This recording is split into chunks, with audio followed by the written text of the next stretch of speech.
Canadians continue to deal with rising prices, interest rates, and a volatile stock market. Now, that's a lot to handle. And amid all this, parents are showing concern about opportunities for their children and a stable financial future for their families. Inflation hit a 39-year high in June. This comes amid an economy hampered by COVID-19, labor shortages, and supply chain challenges. So what can Canadians do to deal with the stress associated with all of this? Joining us now to tell us how he handles the stress is Brendan Caldwell, Director of Caldwell Securities Ltd. Brendan, welcome back to Forum Daily.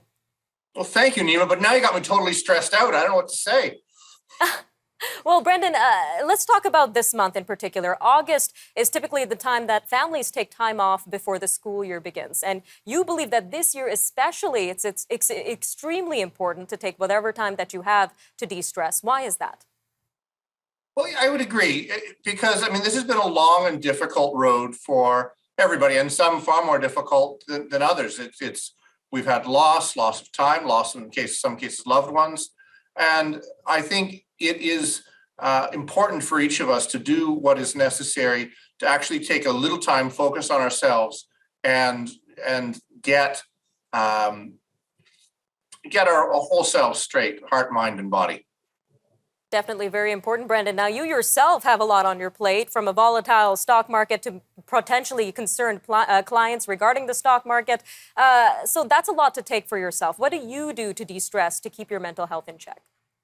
Well, the funny thing is, most people think the ups and downs of the stock market are the most stressful parts of our industry. It's not. The market goes up, the market goes down. The general trend in the Western world has it's been to go up with some dips along the way, but that's not actually the stressful part.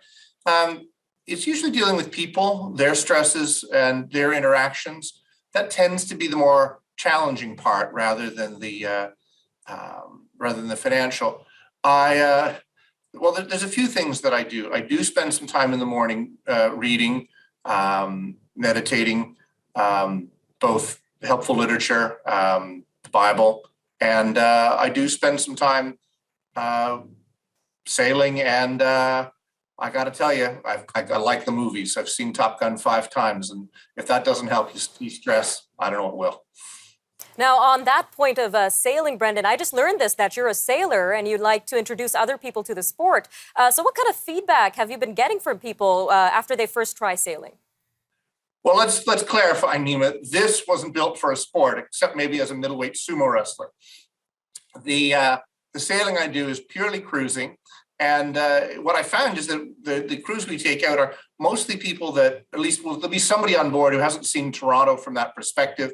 And it's a totally different city when you see it from the water. Or many people have never been sailing before at all. And it's a very different experience. And what works for me about it, and I think others this resonates with, is that unlike a motorboat where you're fighting the wind and the waves, with a sailboat, you're much more in tune to nature. You're actually having to go with and work with nature, the wind and the waves. And that, I find, helps tune up my mind and my spirit.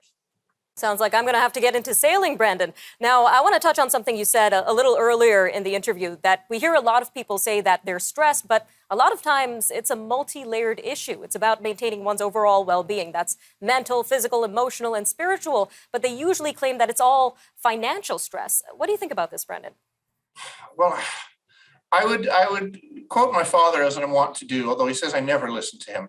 I'll quote my father in saying, there are no financial problems. There are financial symptoms of other problems. So if you can spend some time addressing physical, emotional, spiritual, I do think mental, spiritual, emotional, all very much connected. To the extent you can address those needs, those concerns, those deficiencies, the financial tends to be symptomatic of something going wrong elsewhere in one's life. So, there's a lot in your introduction of what to take in terms of what people feel they need to do. And this has been a very challenging, to use your word, environment. But I think if you address the underlying issues with one's own self, it does help considerably the financial and every other external strain. Some important food for thought there, Brendan. Now, we've got just about 30 seconds left here, but if there was just one piece of advice you could leave our viewers with today, what would it be? Take it one day at a time. Whether it's financial stress, you're not going to fix all your problems on one day. Emotional or any other stress, We all took however many years or decades we've been on this earth to get to where we are. If you take it one day at a time, you will begin to deal with the issues one after the other. But I've lived on this earth 52 years. All the issues I've built up over a half century aren't going to go away in a week. But if I work on things a little by little, they tend to have a way of getting themselves solved, if only little by little. Great advice as always, Brendan. Thank you again for your time today. Thank you, Nima. We'll be right back.